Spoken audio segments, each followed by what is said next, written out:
স্থিরাবস্থা থেকে 8 metre per second square সমত্বরণে চলার 12 second পরে একটি কণার চূড়ান্ত বেগ কত হবে এবং বলছে ওই সময়ের মধ্যে কণাটি কতটা দূরত্ব যাবে।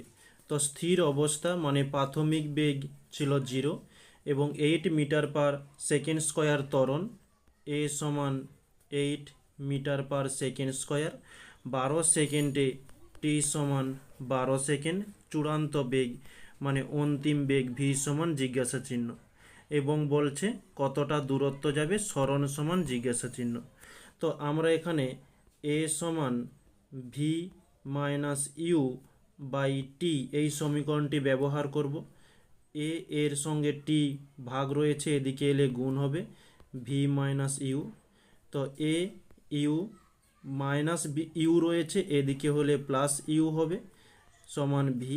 আমাদের ভি এর মান চাইছে, আমরা লিখতে পারি ভি সমান এ টি প্লাস ইউ। তো এর মান কত 8 ইন্টু টি এর মান 12 প্লাস ইউ এর মান 0। তো 12 আসতে 96 প্লাস ইউ প্লাস 0 করলে সেটাই থাকছে, তাহলে আমরা ভি এর মান পেলাম 96 meter per second square. Next S এর মান আমরা এখানে সমীকরণটি ব্যবহার করতে পারি, এস সমান হাফ এ টি স্কয়ার।